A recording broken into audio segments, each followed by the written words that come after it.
A millionaire left his wife behind, chasing luxury and ambition with no regrets. But while he basked in wealth, she quietly built something of her own. Now, fate brings them face to face once more, but with the power shifted, what happens when the tables finally turn? The ocean breeze whispered through the open windows of the villa, carrying the scent of salt and luxury into every corner of the massive beachfront property. Outside, the sun glistened on the endless stretch of sapphire blue water, while inside, the air hummed with the lazy hum of indulgence. Crystal glasses clinked, designer silk curtains danced softly in the wind, and the marble floors felt cool beneath bare feet. Everything about this place screamed affluence, the kind of wealth that doesn't think twice about renting a villa that could swallow an entire neighborhood back home. Richard Thornton lounged on the plush leather couch, his tan perfectly even from days spent on the yacht, and his linen shirt unbuttoned just enough to reveal a gold chain resting against his chest. His fingers lazily swirled the amber liquid in his glass. Scotch, aged, smooth, imported. He liked the burn. It reminded him he was still in control. His Rolex glinted under the sunlight filtering through the glass walls as he took another sip and leaned back. This was his life. Success, comfort, power. Richard, did you see the forecast? Her voice was soft yet demanding, like the hum of an engine that needed oiling.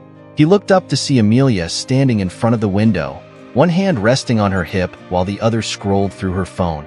She was wearing a white sundress, the fabric clinging just enough to highlight the kind of figure that had turned heads at every party they'd attended. Her sleek blonde hair cascaded past her shoulders, catching the golden glow of the sunset. He smiled lazily. "Why do I care about the weather, Amelia? I have people who check that for me." She rolled her eyes playfully, her red-painted lips curling into a smirk. "Because, darling, if there's a storm tomorrow, we'll have to cancel the yacht party. And that would be a tragedy, wouldn't it? A tragedy for you." "Maybe," Richard chuckled, setting his glass down on the marble coffee table. "For me, it's just another day." He didn't mean it as a slight, but there was an underlying tone of detachment in his voice, one that Amelia had grown accustomed to over the last year. She didn't mind, though. She wasn't here for deep conversations. She was here for the lifestyle, the connections, and the thrill of being on the arm of a man who could snap his fingers and make things happen.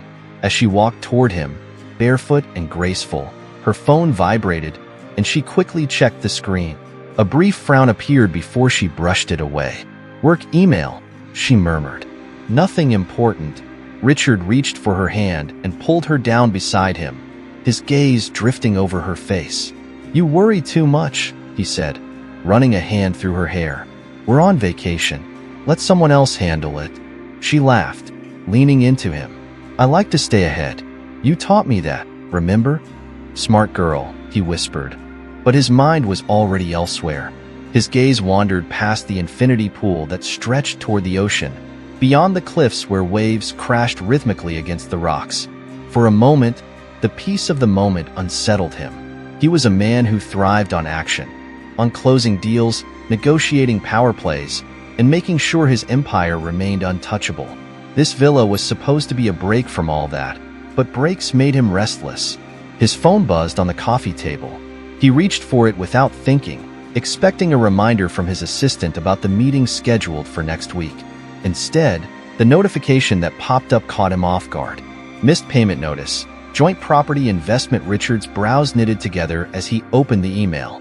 The property tied to Margaret's name had fallen behind on payments. The words seemed foreign to him, as if they belonged to someone else's problem. For years, financial hardship hadn't been a phrase that existed in his vocabulary. What had she done to let this happen? Something wrong? Amelia asked, her voice light but curious. He quickly locked the screen and forced a smile. Nothing important, but it was important. And it wasn't like Margaret to make mistakes like this. She had always been meticulous, keeping track of details he never had the patience for. They had built the foundation of his empire together. Her sharp financial mind, his vision, and their combined ambition. But that was years ago, before he outgrew her practicality. Now, she was little more than an afterthought, managing whatever leftover investments he'd passed along to her out of convenience. He exhaled, brushing the thought aside. Margaret would figure it out. She always did. "Let's talk about something more interesting," he said, shifting his focus back to Amelia. "Like what you plan to wear to the yacht party. Assuming it doesn't get rained out." Her laughter filled the room, light and carefree, and for a moment, he let himself enjoy it. Across town, Margaret Thornton sat alone at the kitchen table, surrounded by unpaid bills and an empty coffee cup. The hum of the refrigerator was the only sound in the room, a dull background noise that matched the weight pressing on her chest. She ran a hand through her dark brown hair, now streaked with strands of gray that seemed to have appeared overnight. Her eyes, once bright with ambition, were tired, reflecting the strain of someone carrying more than her share of the burden. She picked up the letter from the bank, rereading the words she already knew by heart. Final notice of delinquency. Her fingers tightened around the paper before she set it down gently, as if holding it too long would burn her. The irony wasn't lost on her. She had once been the woman who balanced million-dollar budgets without breaking a sweat, the woman who could spot a financial risk before anyone else did. But now, with Richard gone, the cracks were starting to show. The phone buzzed on the counter, and she reached for it instinctively. The name on the screen made her pause. James Donovan, an old friend, mentor, and someone who had once believed in her potential long before she became Mrs. Thornton. Her heart thumped as she answered. "James." "Margaret." His familiar voice was warm, steadying. "I was thinking about you today.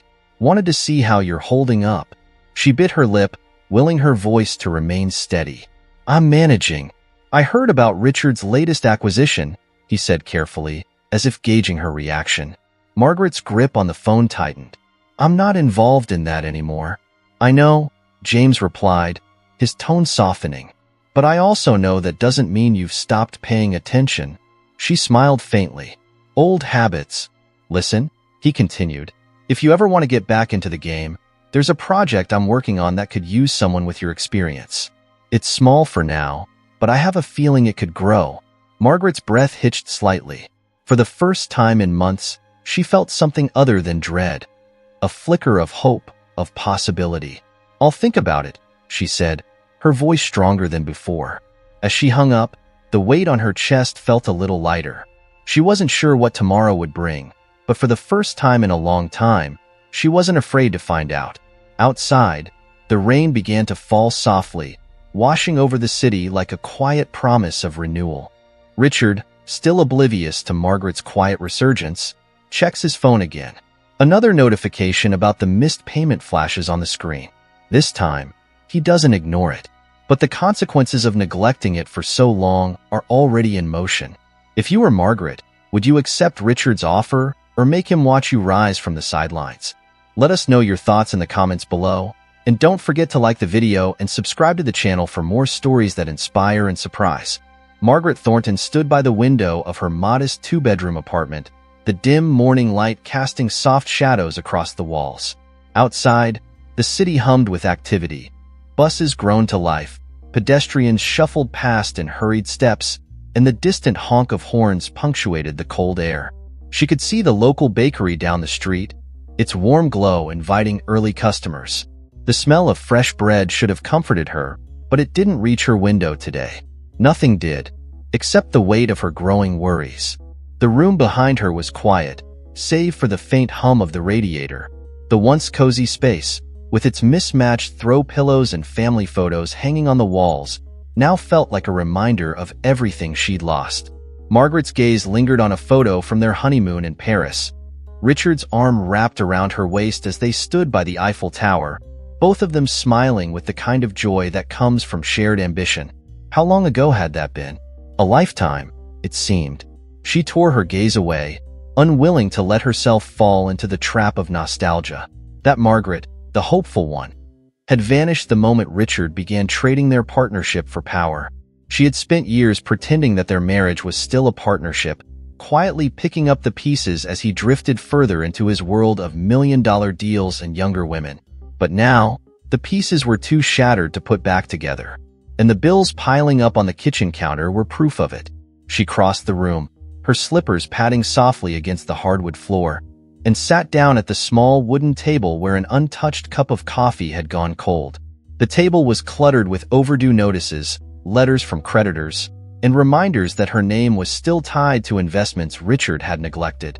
Her fingers trembled as she shuffled through them, the weight of each envelope pressing against her chest like a slow, suffocating force.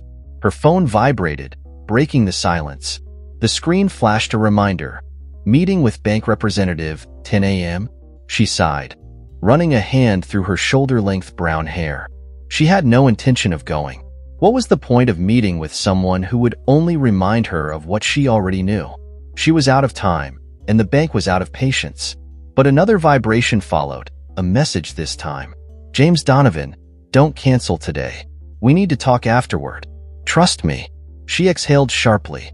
James had always been persistent, even when they first met in college, where he had been the one to push her to apply for internships, enter competitions, and believe in her abilities. Back then, she was unstoppable. She had plans, dreams, and no fear of failure. But life, she realized, had a way of whittling you down, especially when you spent years being dismissed by the person who once admired your strength the most.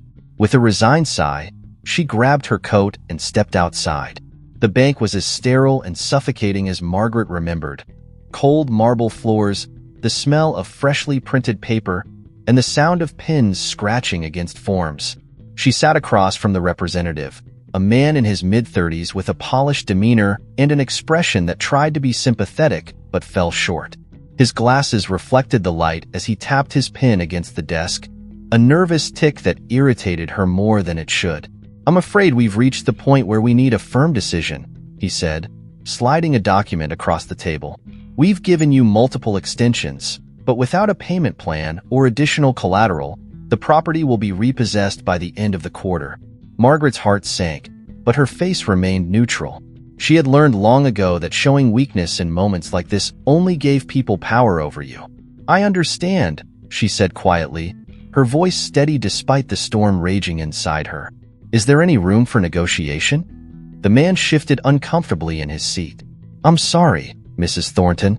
Our policies. Don't apologize, she interrupted, leaning forward slightly. Just tell me what the options are. He hesitated before continuing. If you can secure a co-signer with significant assets or provide proof of future income, we could reevaluate the terms. But given the current financials, thank you, she said abruptly, cutting him off. I'll see what I can do. The meeting ended with polite handshakes and forced smiles, but Margaret's mind was already racing with possibilities. As she stepped outside into the crisp air, she pulled out her phone and called James. Margaret, he answered on the second ring, his voice warm and reassuring. How did it go? Exactly how I expected, she replied, wrapping her scarf tighter around her neck. They're not budging. Then we need to talk, James said firmly. Can you meet me at Donovan and Company in an hour? She hesitated. It had been years since she'd stepped foot in any office that wasn't related to Richard's empire. But James wasn't offering her pity. He was offering her a lifeline. And for once, she didn't want to say no. I'll be there, she said. Hanging up, Donovan and Company occupied the top floor of a sleek glass building that overlooked the city skyline. Margaret's heels clicked against the marble as she made her way to the conference room, where James stood by the window, his silhouette framed against the backdrop of towering skyscrapers. He turned when he heard her enter, his blue eyes crinkling with warmth. Margaret, he said, extending his hand. It's good to see you. She smiled faintly, shaking his hand before taking a seat. Thanks for making time. For you? Always, he replied, sitting across from her. I've been following what's happening with Richard's company. Margaret stiffened slightly but nodded. I'm not involved in that anymore.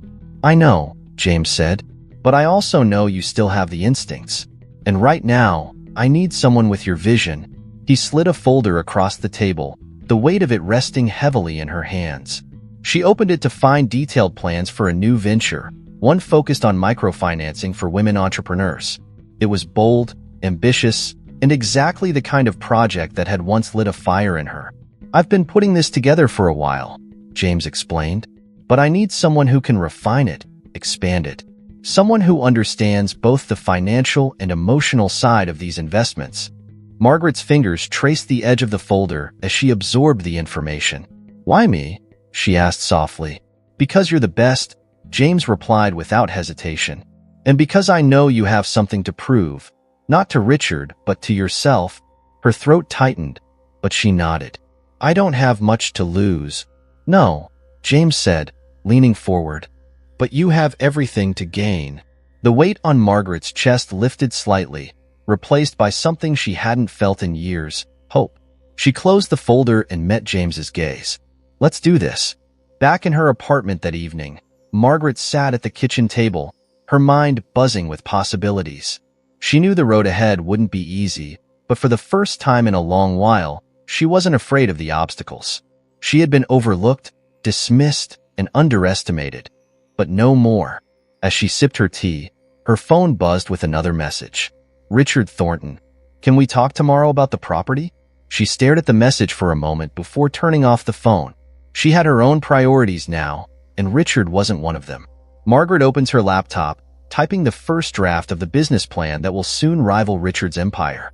The sleek, reflective exterior of the Thornton Group headquarters stretched into the sky like a modern-day Tower of Babel, its glass panels gleaming under the pale morning sun. From the outside, the building was a symbol of power and innovation. Richard Thornton's empire, built on bold investments and calculated risks. But inside, behind the polished facade, cracks were beginning to form. Richard strode into the executive lobby, his footsteps echoing against the marble floors. His tailored navy blue suit hugged his frame perfectly, and the faint scent of his expensive cologne followed him as he moved with the confidence of a man who was used to being in control. Yet today, there was a slight tension in his shoulders, a subtle stiffness in his gait that betrayed the unease simmering beneath his calm exterior. "Good morning, Mr. Thornton," the receptionist greeted with a practiced smile. Richard nodded absently, barely registering her presence as he stepped into the private elevator. The ride to the top floor was silent, save for the soft hum of the machinery. As the doors slid open, he was greeted by the familiar sight of the executive suite, a space designed to exude both luxury and efficiency. The floor-to-ceiling windows offered a panoramic view of the city below, but Richard barely glanced at it. He had bigger concerns. "Amelia," he called out as he entered his office. Amelia Carter, his personal assistant, and now his mistress, was already seated at the long glass table, her laptop open and fingers flying over the keyboard. She looked up, her blonde hair cascading over her shoulders, and smiled. "Morning. I've been prepping the materials for the acquisition meeting this afternoon. Everything's on track." "Good." Richard loosened his tie slightly and sank into the leather chair across from her. "How are the projections looking?" "Strong on paper," she replied, spinning the laptop around to show him the presentation. Graphs, figures, and market analysis filled the screen, all pointing toward one conclusion. The acquisition was crucial. Without it, Thornton Group's growth trajectory would stall, and the board wouldn't be pleased. "But I have to warn you, there's been some chatter among the investors. They're worried about the market volatility." Richard frowned, tapping his fingers against the armrest. "Let them worry. That's what they pay us for, to manage risk. As long as we stick to the plan, we'll be fine." "Still," Amelia said, leaning forward, her voice dropping slightly, "it wouldn't hurt to show them that we have contingencies in place." "Just to reassure them," he sighed, running a hand through his dark hair. Amelia was sharp, no doubt about it, and she had a knack for anticipating potential pitfalls. That's what made her valuable, beyond the obvious reasons. But this deal wasn't something he could afford to second-guess. It had taken months of negotiations to get here, and any sign of hesitation would be seen as weakness. "I'll handle the board," he said firmly, closing the laptop. "We've come too far to back down now." Before Amelia could respond, Richard's phone buzzed. He glanced at the screen and saw a text from his CFO, Greg Hastings. "Urgent. Need to discuss competitor interference before the meeting." Richard's brow furrowed. Competitor interference wasn't unusual in his world, but the timing couldn't be worse. He quickly dialed Greg's number. "Richard," Greg answered, his tone brisk. "We've got a problem." "What kind of problem?" Richard asked, already bracing himself. "Another firm is targeting our key clients. 3 of them have delayed signing renewal contracts because they're considering offers from the competitor. Richard's jaw tightened. Which firm? Greg hesitated for a moment before replying, it's a new player, small but aggressive. They've been under the radar until now, but they're gaining traction fast. Richard leaned back in his chair, his mind racing. He prided himself on knowing every significant player in the market, but this was unexpected. Do we know who's behind it? Not yet, Greg admitted, but we're digging into it. I'll have more details before the meeting. Good, Richard said, ending the call. He sat in silence for a moment, processing the information. A small, aggressive firm targeting his clients? It wasn't a coincidence. Someone was making moves, and they were doing it quietly enough to catch him off guard. What's going on? Amelia asked, watching him closely. Potential competitor trying to poach our clients, Richard muttered. I need you to work with Greg and get me a full report on their strategy. Amelia nodded, already pulling up files on her laptop. Do you think it's one of the usual suspects?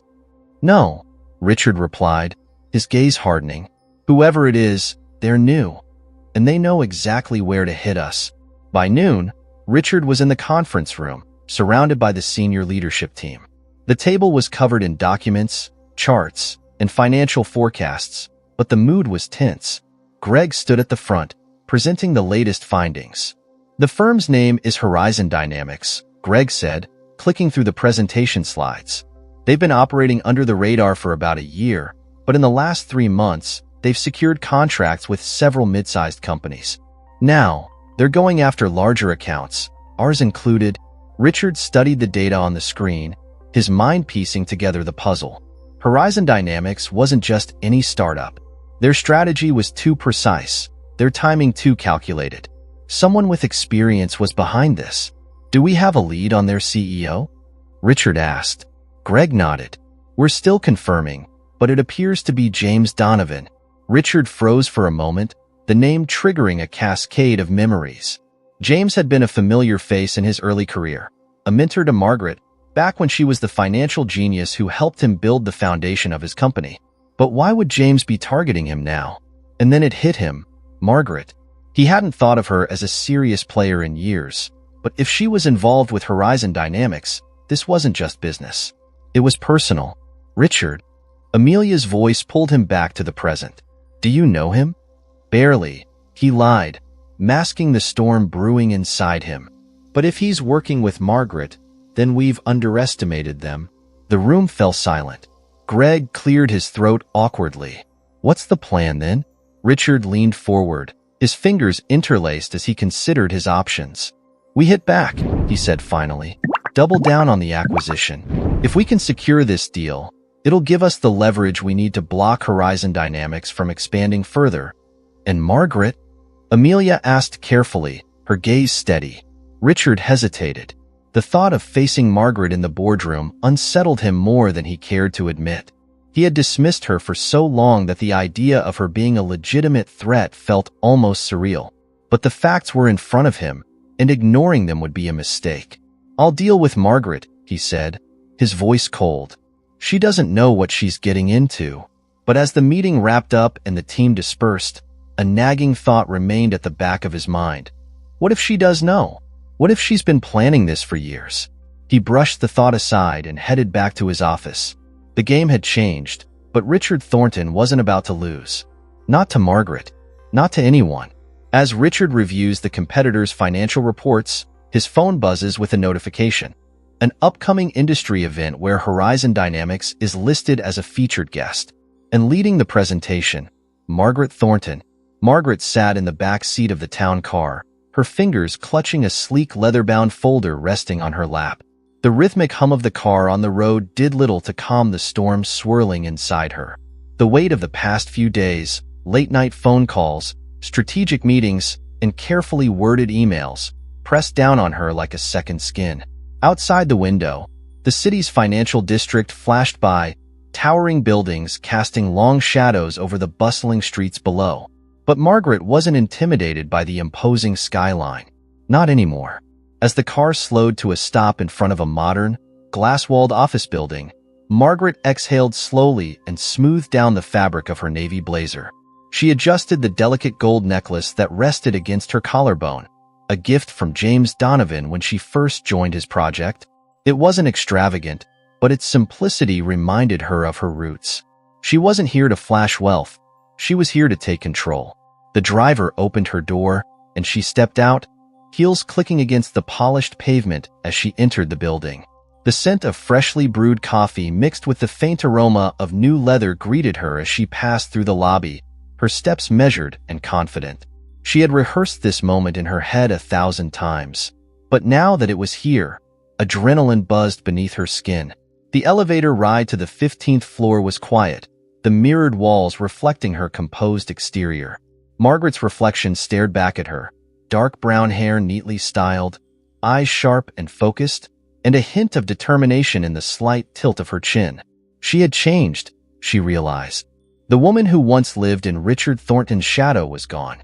In her place stood someone who had fought to reclaim her identity, her voice, and her worth. The doors opened with a soft chime, revealing the sleek conference room where James and a small group of investors waited. Sunlight streamed through the floor-to-ceiling windows, casting a golden glow over the polished wooden table. The room buzzed with quiet conversations, but all eyes turned toward Margaret as she entered. James stood and greeted her with a warm smile, his hand extended. "Margaret, right on time?" She shook his hand firmly, the gesture carrying more than politeness. It was a silent acknowledgement of the trust they had built. "I wouldn't miss it," she replied, her voice steady. As she took her seat, she glanced around the table, taking note of the key players present.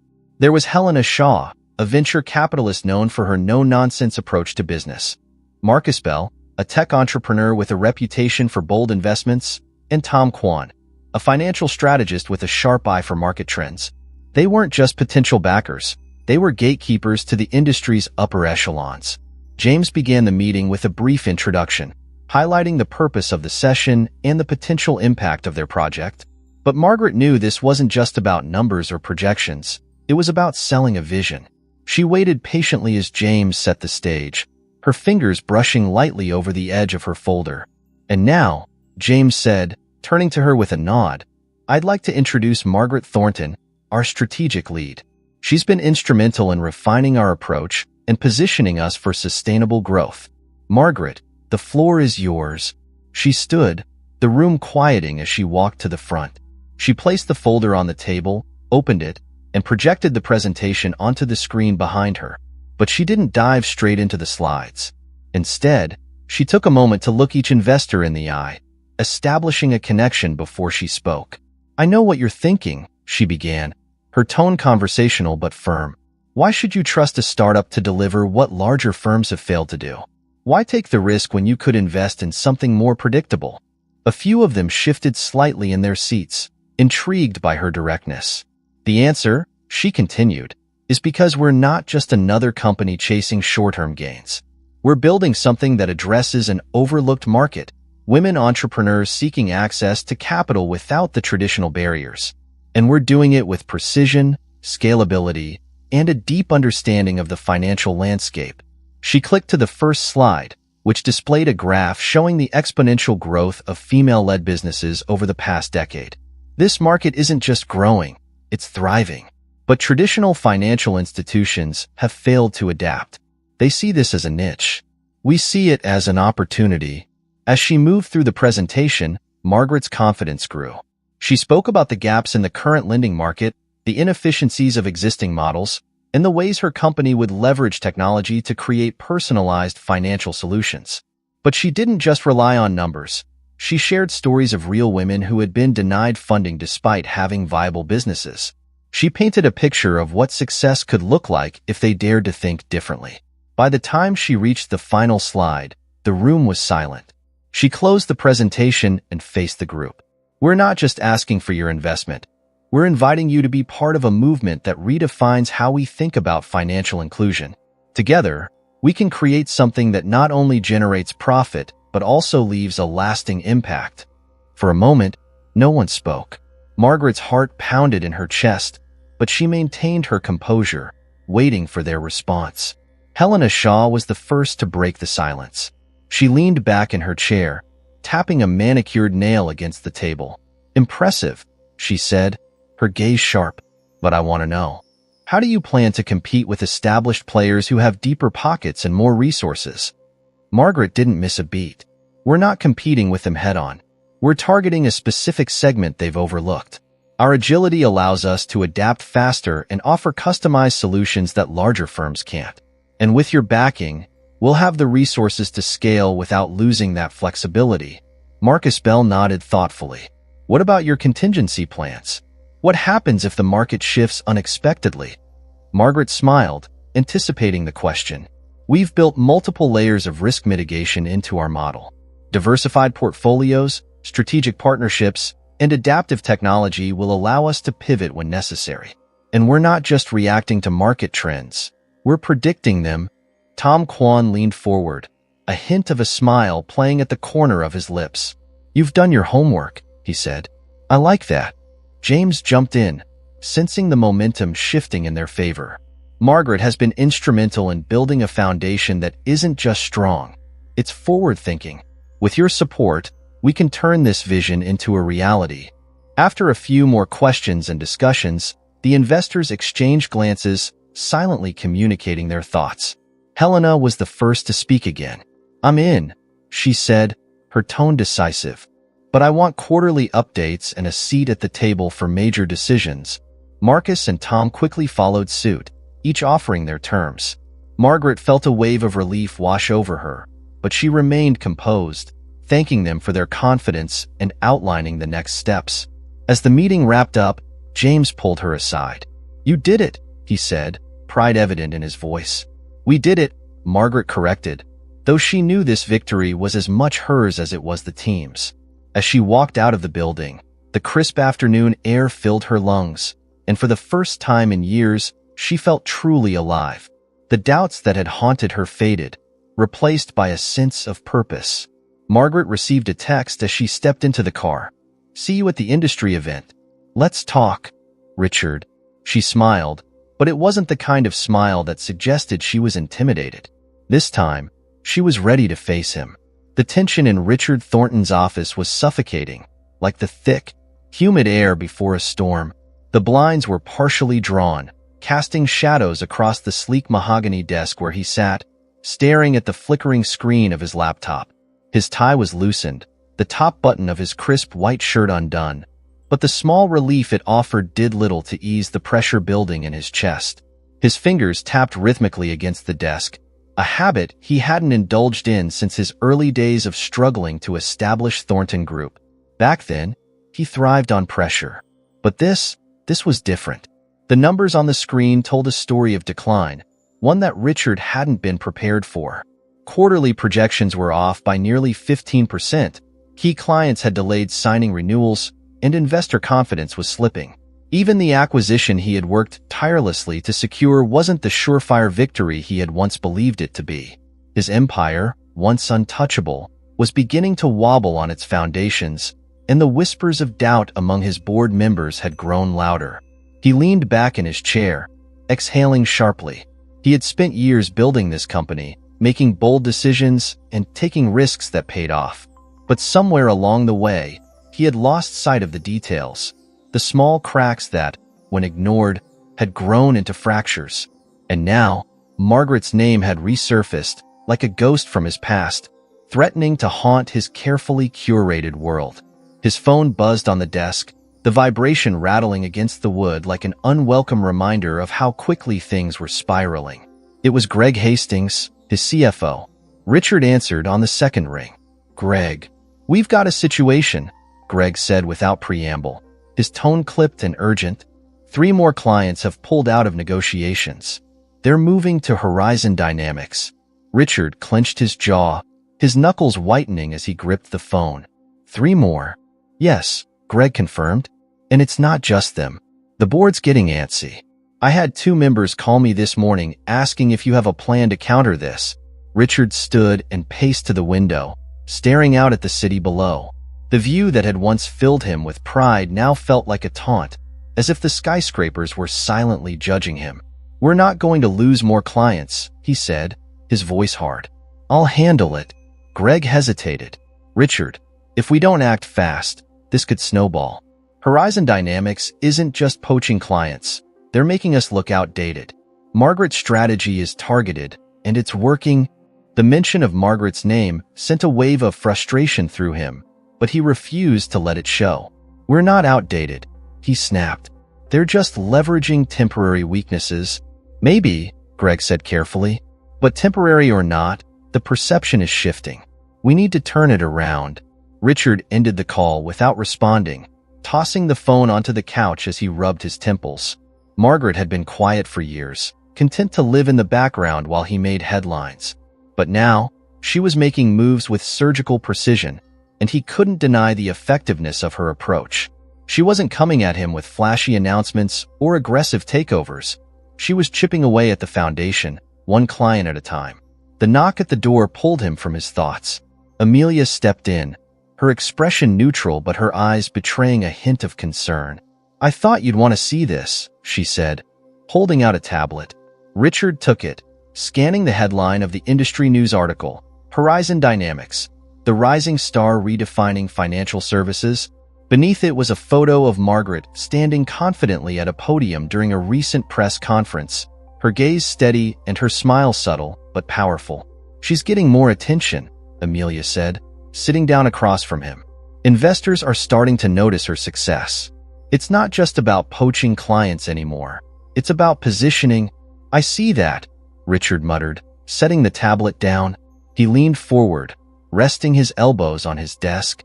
"She's built this company quietly, right under my nose." Amelia crossed her legs, tapping her fingers against the armrest of the chair. "She had time. Years, actually.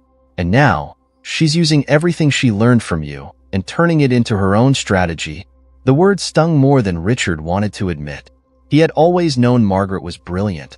After all, her financial acumen had been a cornerstone of his early success. But he had assumed that brilliance had dimmed over the years, buried beneath the weight of domestic responsibilities and their crumbling marriage. He had been wrong. Margaret's light hadn't dimmed. It had been redirected.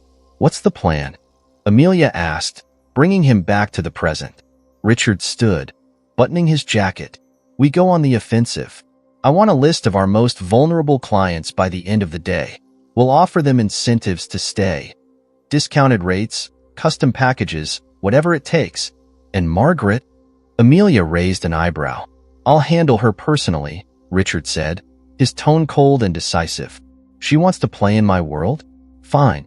But she doesn't know what it's like to be on the receiving end of my full attention." By the time the evening rolled around, Richard was back in his penthouse, nursing a glass of bourbon as he reviewed the list Amelia had sent. The names of the clients who had jumped ship burned into his mind like a brand. He prided himself on loyalty, on building relationships that lasted. But Margaret had exploited a weakness he hadn't seen coming. She knew the inner workings of his company, the gaps in his strategies, and the blind spots he had ignored. The room was dimly lit, the glow of the city lights casting long shadows across the walls. He stared out at the skyline, the weight of his thoughts pressing down like an invisible hand. He had always been the one in control, the one who called the shots. But now, for the first time, he felt like he was playing catch-up. His phone buzzed again, and this time, he didn't ignore it. It was a text from an unfamiliar number. "See you at the event tomorrow. Let's see what you've got. M. Margaret." Richard's lips pressed into a thin line as he read the message again, his mind racing. She was challenging him, and the thought sent a surge of adrenaline through his veins. If she wanted a fight, she would get one. But he wasn't just going to defend his territory. He was going to take back what was his. The next morning, the industry event was in full swing, with executives and investors mingling over glasses of champagne and trays of hors d'oeuvres. The venue was luxurious, with chandeliers casting a warm glow over the marble floors and gold-accented decor. Richard entered the grand hall with purpose, his gaze scanning the room until it landed on her. Margaret stood near a cluster of investors, effortlessly commanding their attention. She was wearing a tailored black dress that exuded power and sophistication. and her laughter floated through the air like a melody he hadn't heard in years. She wasn't the woman he remembered. She was sharper, more confident, and equal. For a moment, Richard felt something unfamiliar, pride, but it was quickly overshadowed by the realization that she wasn't on his side anymore. He made his way toward her, his presence causing a few heads to turn. When their eyes met, Margaret's smile didn't falter. If anything, it widened slightly, as if she had been expecting him. "Richard," she said warmly, "I was wondering when you'd show up." He stopped in front of her, his expression neutral but his eyes locked on hers. "We need to talk." "Of course," she replied, excusing herself from the group. "Shall we find somewhere private?" As they walked toward a quieter corner of the venue, Richard couldn't shake the feeling that the balance of power between them had shifted. Margaret was no longer the woman waiting for his approval. She was the one setting the terms. As they sat across from each other in the private lounge, Margaret leaned in slightly, her voice low but firm. "Let's be clear, Richard. This isn't a reunion. It's a negotiation." Richard's breath hitched. For the first time, he realized that Margaret wasn't playing his game. She had rewritten the rules. The city glittered beneath the evening sky, a sprawling maze of lights and ambition. From the corner office of Horizon Dynamics, Margaret Thornton watched it all unfold. She stood by the window, the glass cool against her fingertips as she traced the familiar skyline, one that used to symbolize Richard's world. But tonight, it felt different. The towering buildings and bustling streets weren't just reminders of his dominance anymore. They were symbols of her own. Behind her, the office hummed with quiet activity. Phones rang in distant corners, keyboards clicked steadily, and the faint murmur of conversations filled the air. This wasn't the chaotic energy of a startup. It was the measured confidence of a company on the rise. And Margaret had orchestrated every step of its ascent. She turned away from the window as James Donovan entered, carrying a tablet and a cup of tea. He placed both on the table near her and took a seat, stretching his legs as he exhaled. "You've been quiet since the event," he observed, his tone light but curious. Margaret smiled faintly, taking a sip of the tea. "Just thinking." "About Richard?" James asked, raising an eyebrow. Her silence was answer enough. James chuckled, leaning back in his chair. "I don't blame you." He didn't see any of this coming. Margaret set the cup down and folded her hands in her lap. "He underestimated me," she said softly, but there was no bitterness in her voice, only a quiet determination. "But I'm not interested in revenge. This is about proving to myself that I can stand on my own." "And you've done more than that," James replied. "We're close to finalizing the deal with Langston Financial, which will give us access to the international markets." "That's the final piece of the puzzle." Margaret nodded, but her mind was already racing ahead, considering the implications. Langston Financial had been one of Richard's most reliable partners for years, and acquiring them would be a symbolic victory as much as a strategic one. But she wasn't doing this just to outshine Richard. She was building something sustainable, something that would last beyond her personal triumph. "Have they agreed to the terms?" she asked, pulling the tablet toward her to review the latest updates. "They're on board," James confirmed. "We'll need you to lead the final negotiation, though. Langston's CEO respects you, but he'll want reassurances before committing fully." Margaret tapped her fingers lightly against the table, her mind already formulating the pitch she would deliver. "Schedule the meeting for tomorrow," she said. "Let's close this." The following morning, Margaret arrived at the Langston Financial headquarters with the same calm resolve that had carried her through every major milestone of her career. Dressed in a tailored charcoal gray pantsuit, she exuded an air of authority that couldn't be ignored. Her heels clicked softly against the polished floors as she made her way to the conference room, where the Langston team was waiting. The room was sleek and modern, with glass walls offering a panoramic view of the city. Langston's CEO, David Langston, stood as she entered, extending his hand with a warm smile. He was an older man, with silver hair and a presence that commanded respect without intimidation. "Margaret," he said, shaking her hand firmly. "It's good to see you again." "Likewise," she replied, taking her seat at the long glass table. "I appreciate you making time for this." David nodded toward the stack of documents in front of him. Your proposal is impressive, but I have a few questions before we move forward. Margaret leaned forward slightly, her posture open and confident. I'd be happy to address them. The discussion that followed was a test of strategy and finesse. David's questions were precise, probing the potential risks and long-term viability of the partnership. But Margaret had anticipated every concern. She spoke with clarity and conviction, weaving data with vision and balancing optimism with practicality. By the time she finished, David sat back in his chair, visibly impressed. I have to admit, he said, you've thought of everything. I've had good mentors, Margaret replied, thinking briefly of her early years with Richard before things changed. But more importantly, I believe in what we're building. David studied her for a moment, then smiled. So do I. Let's make it official. Back at Horizon Dynamics, the celebration was understated but meaningful. The core team gathered in the main conference room, toasting to their success with glasses of champagne. James raised his glass, his voice warm as he addressed the group. To Margaret, he said, and to a future built on vision, resilience, and hard work. Margaret smiled, clinking glasses with her colleagues. The victory felt different from any she had experienced before. More personal, more profound. She wasn't just celebrating a business deal. She was celebrating the fact that she had reclaimed her identity and her power. As the team dispersed, Margaret returned to her office, where her phone buzzed with a message. Congratulations. I hear Langston is in good hands. Let's talk. Richard. Her thumb hovered over the screen for a moment before she placed the phone face down on the desk. She wasn't ready to deal with him just yet. There were still pieces of the puzzle that needed to fall into place. James appeared at the door, leaning against the frame with a knowing smile. You're not going to respond? Not yet, Margaret replied, standing and gathering her things. I have bigger things to focus on. The following week, Margaret attended a high-profile financial summit where Horizon Dynamics had been invited to present as one of the fastest-growing firms in the industry. The event was held at an upscale hotel, with chandeliers casting a golden glow over the grand ballroom. Executives and investors mingled over cocktails, their conversations punctuated by bursts of laughter and clinking glasses. Margaret stood near the edge of the room, observing the crowd. She had always preferred watching from the sidelines, analyzing the dynamics before making her move. But tonight, she wasn't just an observer.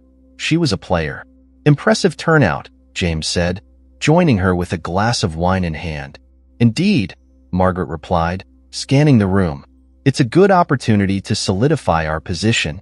As she spoke, her gaze landed on Richard, who had just entered the room. He was impeccably dressed, as always, but there was something different about him. His usual air of invincibility seemed slightly diminished, replaced by a subtle tension in his posture. Their eyes met across the room, and for a brief moment, time seemed to slow. He's coming over, James noted, taking a step back to give them space. Good luck. Margaret took a deep breath as Richard approached, his expression unreadable. Margaret, he said, his voice warm but cautious. We seem to keep running into each other. Funny how that happens, she replied, her smile polite but guarded. Can we talk? He asked, gesturing toward a quieter corner of the room. She hesitated for a moment before nodding.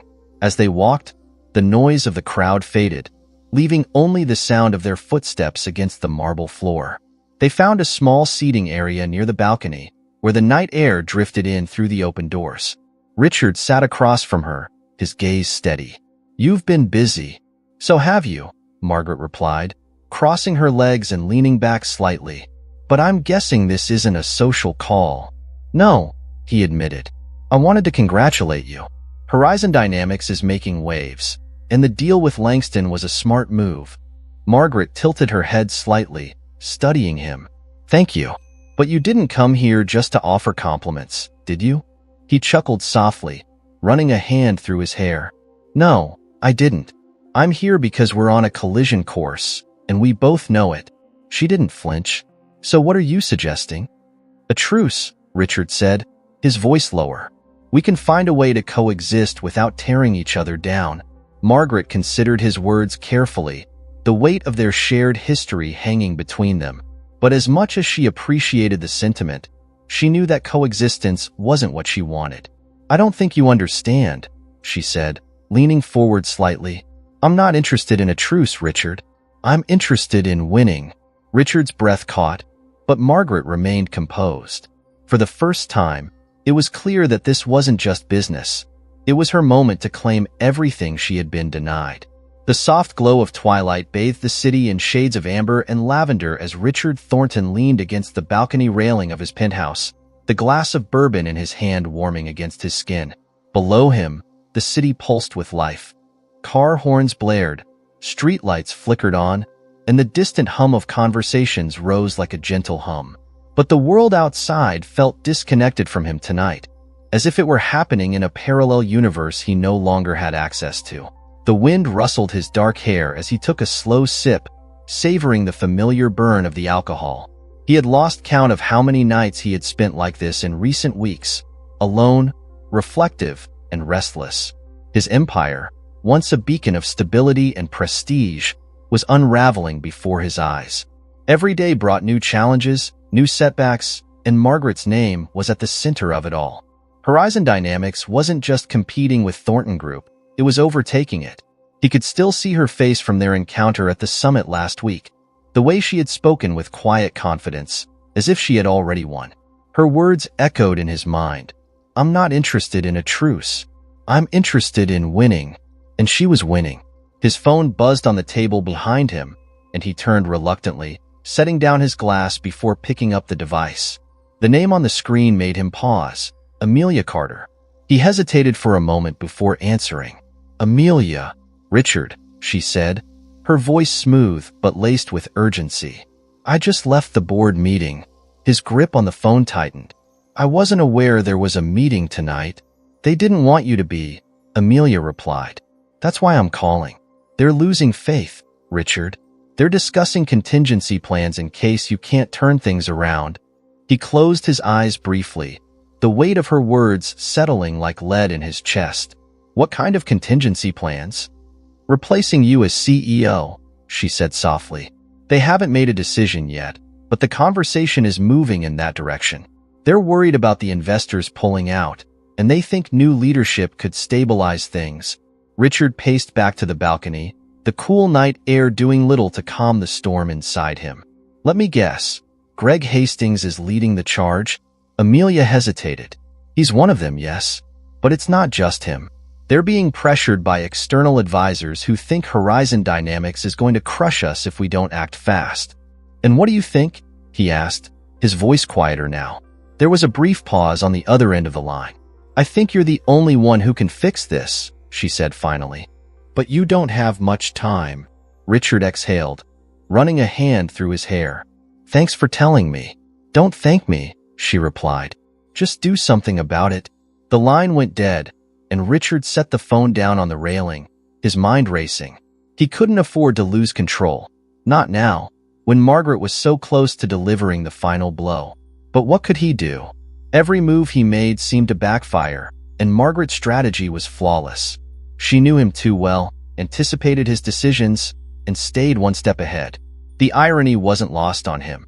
He had once dismissed her as someone who lacked vision, and now she was the reason his vision was crumbling. The next morning, Richard arrived at Thornton Group earlier than usual, the building still quiet as the city woke up. He sat in his office, the sunlight streaming through the windows, illuminating the stacks of documents scattered across his desk. Financial reports, client retention strategies, competitor analyses, they all told the same story of decline. But there was one report that caught his attention. It was a detailed breakdown of Horizon Dynamics' recent acquisitions, including a small but influential financial advisory firm that had been a key partner for Thornton Group. Margaret had strategically absorbed them into her network, cutting off one of his company's most valuable resources. He stared at the report, his mind churning. Margaret wasn't just building her empire. She was dismantling his. And she was doing it with the precision of someone who knew exactly where to strike. A knock on the door pulled him from his thoughts. "Come in," he called out. Greg Hastings entered, his expression guarded. He was dressed in his usual sharp suit, but there was a tension in his posture that hadn't been there before. "Got a minute?" Richard gestured toward the chair across from him. Let me guess. You're here to talk about the board. Greg sat down, folding his hands in his lap. They're nervous, Richard. Investors are nervous. We've lost 6 key clients in the last month alone, and Horizon Dynamics is gaining momentum. If we don't turn this around soon— I know, Richard interrupted, leaning forward, but replacing me won't solve the problem. The damage has already been done, and putting someone else in this chair won't stop Margaret from taking more. Greg nodded slowly. Then what's the plan? Richard hesitated. For the first time in his career, he didn't have a clear answer, but he couldn't admit that. Not to Greg, not to the board, and certainly not to himself. I'm meeting with Margaret today, he said finally. I'll find out what she wants. Greg raised an eyebrow. You think she'll back off? No, Richard admitted, but I need to know what her endgame is. If we're going to survive this, we have to understand her intentions. Greg stood, smoothing his tie. Just don't wait too long. The board won't. As the door closed behind him, Richard leaned back in his chair, his thoughts drifting to the meeting he had arranged with Margaret later that afternoon. He had spent years underestimating her, but now he knew better. She wasn't the same woman who had once stood by his side, quietly supporting his dreams. She had her own dreams now, and they didn't include him. The restaurant was elegant and discreet, the kind of place where high-profile deals were made without prying eyes. Richard arrived early, choosing a secluded booth near the back where they could speak privately. He ordered a scotch, sipping it slowly as he watched the door. When Margaret walked in, the room seemed to shift. She was dressed in a deep emerald green dress, the color accentuating the confidence she carried effortlessly. Her heels clicked softly against the marble floor as she approached him, her gaze steady and unreadable. Richard, she said, sliding into the booth across from him. I wasn't sure you'd show. I could say the same about you, he replied, signaling for the waiter to bring her a drink. Margaret accepted the glass of wine, but didn't touch it. So, what's this about? He studied her for a moment, taking in the way she held herself, poised, controlled, and completely unshaken. I want to know what you're after, he said finally. Is this about revenge? She tilted her head slightly, considering the question. If it were, you'd already be out of business. Then what is it? He pressed. Margaret leaned forward, her voice soft but firm. This is about creating something that's mine. Something that can't be taken away, dismissed, or ignored. I spent years building your dreams, Richard. Now, I'm building mine. He swallowed hard, her words cutting deeper than he expected. And there's no room for compromise? There was, she replied, her gaze unwavering. But that time passed the day you chose someone else over me. Richard sat back, the weight of her words settling over him like a heavy fog. He had always believed that power was about winning at any cost. But now, as he looked at the woman sitting across from him, he realized that power could also be about walking away and knowing you didn't need anyone to validate your success. Margaret stood, smoothing her dress as she prepared to leave. I'll see you at the next board meeting, she said, her tone neutral but final. As she walked away, Richard remained seated, the sound of her heels fading into the distance. For the first time in his life, he felt the sting of losing, not just a business rival, but the woman he had once taken for granted. His phone buzzed with a message from Greg. We need to talk. It's urgent. But Richard already knew. Margaret's victory wasn't just inevitable. It was already here. The conference room at the Thornton Group headquarters was unusually quiet. The familiar hum of activity that typically surrounded the heart of the company had dimmed, replaced by an uneasy stillness. Outside, the city's morning light streamed through the glass walls, casting long shadows on the glossy oak table where Richard Thornton sat, flanked by members of the board. His fingers rested against the edge of a leather folder, but he wasn't reading its contents. His gaze was distant, fixed on the skyline beyond the windows, as if searching for an escape that wasn't there. The boardroom was packed, yet it felt suffocatingly empty to Richard. Faces that had once looked at him with respect now regarded him with thinly veiled impatience. Greg Hastings sat directly across from him, flipping through financial statements with a frown that deepened by the second. The tension was palpable, hanging in the air like a storm cloud about to burst. We're running out of options, Richard, Greg said, breaking the silence. The investors are on edge, and with Horizon Dynamics absorbing more of our market share, we have to act now. Richard's jaw tightened. He knew what was coming. He had seen the signs long before this meeting was called. He had ignored them, believing that his legacy would protect him. But now, Margaret's name was on everyone's lips, her company's meteoric rise casting a long shadow over his empire. We have a proposal, Greg continued, sliding a document across the table. We merge with Horizon Dynamics. The room fell silent as the weight of those words sank in. Richard didn't touch the document. He didn't need to. He already knew what it said. The terms of the merger would be in Margaret's favor. She held the leverage, the power, and the ability to dictate the future of both companies. This isn't just about survival, Greg added. It's about positioning ourselves for the future. Margaret's vision is aligned with where the market is heading, and frankly, we need her. Richard exhaled slowly, his hands curling into fists beneath the table. The irony wasn't lost on him. Margaret, the woman he had dismissed, overlooked, and underestimated, was now the key to saving everything he had built. But it wasn't just about business anymore. It was personal. He wasn't sure he could swallow his pride and hand over control to her, even if it meant survival. Before he could respond, the door to the boardroom opened and Margaret walked in. Her entrance was like a gust of fresh air, confident, composed, and undeniably commanding. She was dressed in a crisp white blouse and tailored navy blazer, her hair pulled back into a sleek bun that accentuated her sharp features. She greeted the room with a polite nod, her gaze settling briefly on Richard before moving on. Margaret, Greg said, standing to shake her hand. Thank you for coming on short notice. Of course, she replied smoothly, taking the seat at the head of the table, Richard's seat. No one questioned it. She placed her own folder on the table and opened it with the precision of someone who knew exactly what she was doing. I've reviewed the merger proposal, she began, her voice calm but firm. And while I agree that consolidation is the logical step forward, there are a few terms I'd like to discuss. Richard leaned forward slightly, his eyes narrowing. You're already making demands? Margaret met his gaze without flinching. I'm negotiating, she corrected. It's what we do, isn't it?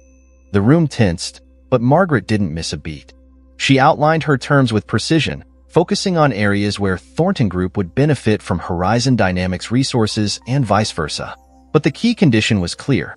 She would assume the role of CEO, with Richard stepping down to an advisory position. That's non-negotiable, she said, closing her folder. The market needs to see a clear shift in leadership. Stability won't be achieved if we cling to the past. Richard's heart pounded in his chest, each beat a reminder of what was slipping away. And if I don't agree? Margaret tilted her head slightly, a hint of sadness flickering in her eyes. Then the board will vote to replace you, and the merger will happen regardless. I'm offering you a chance to have a say in how it unfolds. Her words weren't harsh, but they were final. She wasn't here to gloat or revel in his downfall. She was here to finish what she had started. Silence stretched across the room as the weight of her offer sank in. Richard's mind raced, memories flashing like a film reel. Their early days building the company together, the nights spent brainstorming ideas, the dreams they once shared. But those memories were stained now, tainted by years of neglect and betrayal. He had pushed her away, and now she was pushing him out. I need a moment, he said, standing abruptly and leaving the room before anyone could respond. Richard found himself on the rooftop terrace, the cool breeze biting at his skin as he stared out over the city. He hadn't come here to think. Thinking wouldn't change the reality of what was happening. He had come to breathe, to find a sliver of clarity amid the chaos. Footsteps approached from behind, and he didn't need to turn around to know it was Margaret. She stopped a few feet away, the wind tugging at the loose strands of hair framing her face. You didn't have to come, he said quietly. I wanted to, she replied, her voice softer now. This isn't easy for either of us. He laughed bitterly, shaking his head. It's easier for you. You're winning. Margaret stepped closer, her gaze fixed on the skyline. It's not about winning, Richard. It's about creating something that lasts. I spent years building your dream, And when you left me behind, I didn't know who I was anymore. But I found myself again. And now, I'm building my own legacy." He turned to face her, the pain in his eyes raw and unguarded. "I didn't mean for it to end like this." "I know," she said, her voice barely above a whisper. But it did. For a moment, neither of them spoke. The wind carried the distant sound of traffic, a reminder that life continued, even when everything else felt like it was falling apart. "I'll accept the terms," Richard said finally, the words tasting bitter on his tongue. "But not because I want to. Because I have to." Margaret nodded, her expression unreadable. "You're making the right choice." "Maybe," he murmured, "but it doesn't feel like it." She reached out, resting her hand briefly on his arm. "You'll find your way, Richard, just like I did." And with that, she turned and walked away, leaving him alone on the rooftop. The weight of the moment pressed down on him, but beneath the heaviness, there was a flicker of something else: acceptance. The following week, the merger was finalized, and the headlines told the world what Richard had known for months. Horizon Dynamics acquires Thornton Group in landmark deal. Margaret's photo accompanied every article, her name now synonymous with success. Richard watched the coverage from his empty office, the walls stripped of the photos and awards that had once defined his legacy. He had agreed to the advisory role, but he knew it wouldn't last. He would fade into the background, just as Margaret had once been expected to. But as he packed the last of his belongings into a box, he realized something. Margaret wasn't just his rival. She was the proof that the world didn't stop for anyone, not even him. As he walked out of the building for the final time, the sun warmed his face, and for the first time in weeks, he allowed himself to breathe. Margaret had won. But maybe, just maybe, that wasn't the end of his story. In a distant corner office, Margaret sat at her new desk, staring out at the same skyline Richard had once admired. She wasn't thinking about him, though. She was thinking about the future, one she had built with her own hands, on her own terms, and she wasn't done yet.